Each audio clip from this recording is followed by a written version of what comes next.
Bismillahirrahmanirrahim. Assalamualaikum warahmatullahi wabarakatuh. Perkenalkan, saya atas nama Mardila dengan NIM 904120039 dengan kelas akuntansi A. Di sini saya akan mempresentasikan tentang laporan keuangan perusahaan berdasarkan PSK IFRS.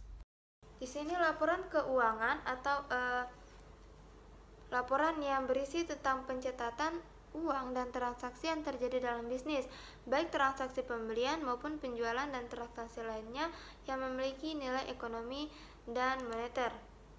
Di sini laporan keuangan dibuat untuk mengetahui bagaimana kondisi finansial sebuah perusahaan secara keseluruhan, sehingga para stakeholder dan pengguna informasi akuntansi bisa melakukan evaluasi dan cara pencegahan dengan tepat dan cepat jika kondisi keuangan usaha mengalami masalah dan memerlukan perubahan. Baik, selanjutnya adalah laporan posisi keuangan PT Primarindo Asia Infrastruktur pada periode 31 Desember 2020 dan 2019. Di sini laporan posisi keuangan itu merupakan sebuah ringkasan dari perusahaan yang terkait dengan kondisi aset, liabilitas, dan ekuitas, di mana aset ini merupakan kekayaan perusahaan ataupun entitas yang di dalamnya terdiri dari kas, piutang usaha, piutang lain-lain, dan sebagainya. Dan di sini kita bisa lihat bahwa aset di sini terbagi menjadi dua, yaitu aset lancar dan aset tidak lancar. Di sini kita bisa melihat jumlah aset lancar pada tahun 2019 dan tahun 2020 itu mengalami penurunan. Dan sedangkan aset tidak lancar pada tahun 2019 ke tahun 2020 itu mengalami kenaikan. Selanjutnya adalah liabilitas dan ekuitas. Liabilitas merupakan sesuatu yang menjadi tanggungan atau yang harus diselesaikan oleh pihak perusahaan. Di mana di sini liabilitas juga terbagi menjadi dua, yaitu liabilitas jangka panjang dan liabilitas jangka pendek. Di sini jumlah liabilitas jangka pendek pada tahun 2020 dan 2019 mengalami penurunan. Selanjutnya liabilitas kita lihat liabilitas jangka panjang. Di sini jumlah liabilitas jangka panjang pada tahun sebelumnya ke tahun 2020 itu mengalami penaikan. Dan ini adalah jumlah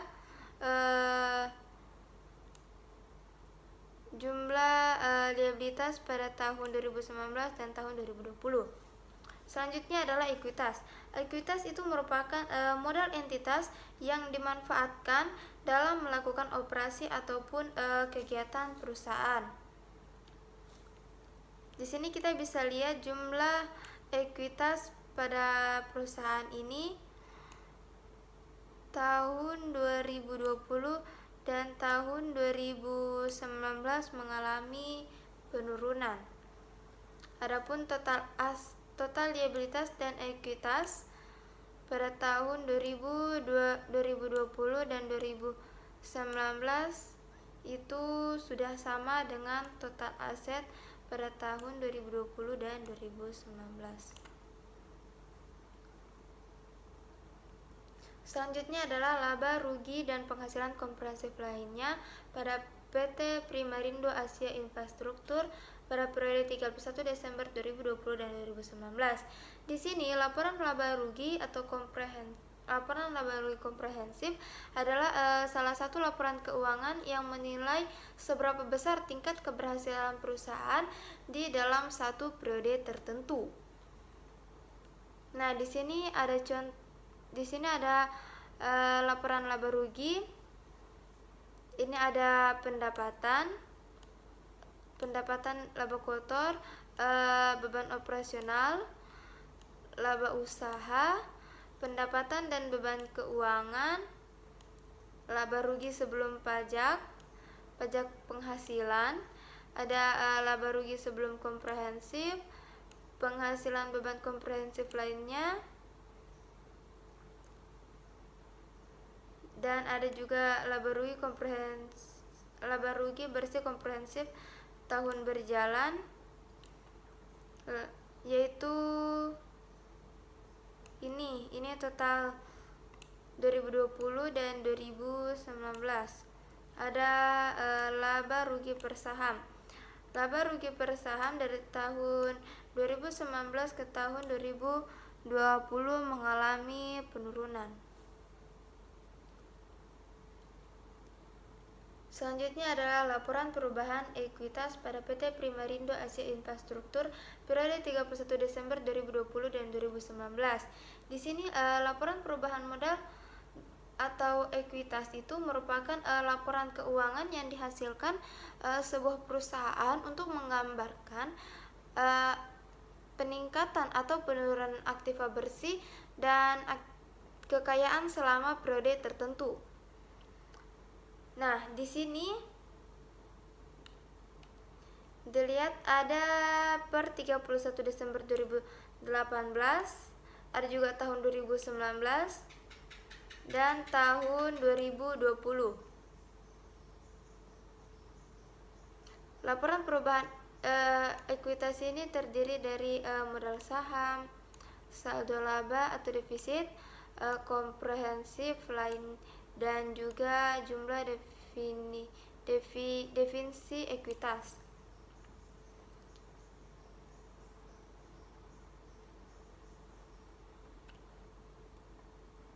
Selanjutnya adalah laporan arus kas PT Primarindo Asia Infrastruktur. Laporan arus kas adalah laporan keuangan perusahaan yang dihasilkan pada suatu periode akuntansi yang menunjukkan aliran masuk dan keluar uang perusahaan. Nah, di sini laporan arus kasnya itu ada arus kas dari aktivitas operasi. Ini adalah jumlah arus kas dari aktivitas operasi dari 2020 dan 2019. Arus kas untuk aktivitas investasi 2019 dan 2020. Arus kas untuk aktivitas pendanaan 2020 dan 2019, dan di sini kenaikan atau penurunan kas dan setara kas. Kas dan setara kas awal periode pada tahun 2019 dan 2020 itu mengalami penurunan, dan kas dan setara kas akhir periode dari 2019 ke 2020 juga mengalami penurunan. Selanjutnya adalah laporan catatan atas laporan keuangan. Nah, di sini catatan atas laporan keuangan adalah catatan tambahan atau informasi yang ditambahkan di akhir laporan keuangan untuk memberikan tambahan informasi kepada pembaca dan informasi yang lebih lanjut. Selain itu, catatan laporan keuangan dapat mencakup informasi tentang utang, kelangsungan usaha, piutang, kewajiban, kontingensi, atau informasi kontekstual untuk menjelaskan angka-angka pada keuangan itu. Nah, di sini ada catatan atas keuangan yang pertama untuk yaitu umum, di mana ini untuk menggambarkan suatu perusahaannya. Dan selanjutnya adalah ikhtisar kebijakan akuntansi penting. Di sini ada penyusunan laporan keuangan. Selanjutnya adalah perubahan pada pernyataan PSAK dan ISAK penerapan standar akuntansi terkini. Di sini perusahaan menerapkan beberapa standar akuntansi yang baru yang sudah relevan. Selanjutnya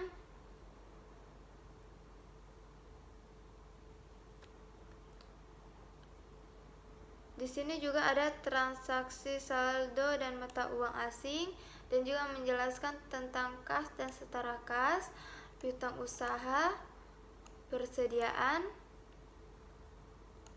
aset tetap, leasing atau sewa guna usaha, penurunan nilai aset non keuangan, ada juga pengakuan pendapatan dan beban, ada perpajakan, liabilitas imbalan pasca sarjana, ada transaksi dengan pihak fraksi,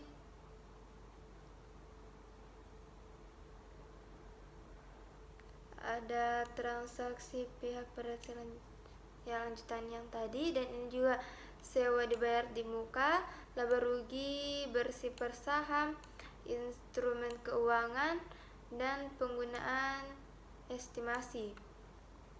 Nah, di sini ada catatan lebih detail dari kas dan setara kas. Dan itu ada pada nomor 3, yaitu mengenai kas dan setara kas. Ini detail atau rincian dari laporan keuangan yang sudah dibahas tadi, mengenai dari mana kas itu berasal. Ini dari Bank Rupiah. Bank Rupiah itu dari Bank PT Bank Sentral Asia, ada PT Bank Mandiri, ada PT Bank CIMB Niaga, ada PT Bank Mega. Sedangkan untuk yang bentuk US dolarnya yaitu dari PT Bank Mandiri. Dan adapun jumlah kas dan setara kasnya ya, pada tahun 2020 dan 2019. Kita bisa cek ini kas dan setara kas. Jumlah kas dan setara kasnya ini 2.877.774.508 pada tahun 2020, dan pada tahun 2019 itu 4.457.102.059 rupiah. Dan bisa dilihat di sini. Ini tadi kas dan setara kas. Nah, di sini jumlah kas dan setara kas tahun 2020 dan 2019 sama dengan yang ada di catatan posisi laporan atas laporan keuangan tadi. Dan di sini kita bisa lihat detail-detail. Kalau misalnya kita ingin melihat biaya dibayar di muka, itu ada pada nomor 7 catatan atas laporan keuangan. Kalau tadi itu nomor 3. Dan bisa dicek kembali di situ. Ini 346.177.303. Itu adalah untuk biaya dibayar di muka.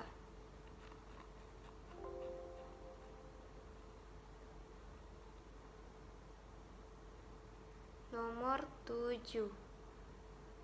Nah, ini biaya dibayar di muka nomor 7 dan sama. Jadi kalau ini catatan atas akuntansi keuangannya berguna untuk melihat bagaimana rincian laporan keuangan sebelumnya. Dan di sini biaya dibayar di muka ini ada terdiri dari beban sewa dan service charge counter, dan juga ada beban asuransi. Nah, di sini juga ada menjelaskan ada 8 perpajakan, nomor 9 ada aset tetap, terus 10 aset lain-lain, 11 hutang usaha, 12 hutang sewa pembiayaan, 13 beban akrual, 14 hutang pihak ketiga, 15 hutang jangka panjang, Dan nomor 16 ada liabilitas imbalan pasca sarjana. Ini menjelaskan secara lebih detail apa-apa saja yang ada pada itu.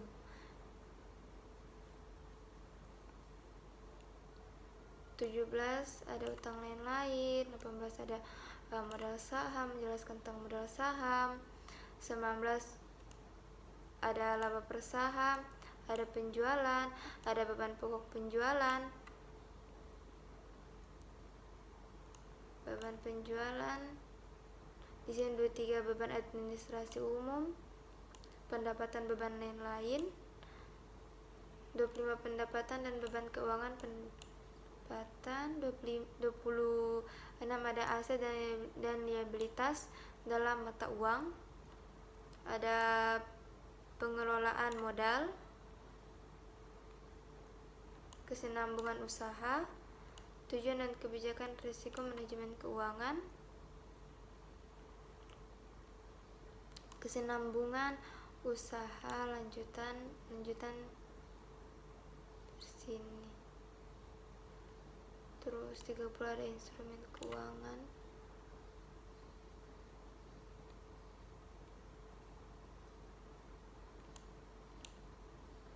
Satu ada perjanjian dan komitmen. Informasi lainnya, peristiwa setelah tanggal neraca. Dan di sini peristiwa setelah tanggal neraca itu sampai dengan akhir triwulan 1 tahun 2021. Pandemi virus corona belum berakhir sehingga operasional perusahaan belum berjalan dengan normal. Baik, dari sini saya bisa mengambil kesimpulan bahwa laporan keuangan PT Primarindo Asia Infrastruktur ini sudah tersusun dan disajikan sesuai dengan standar akuntansi keuangan Indonesia. Dan semua informasi dalam laporan keuangan perusahaan ini telah termuat secara lengkap dan benar. Mungkin hanya itu dari saya akhiri. Wassalamualaikum warahmatullahi wabarakatuh.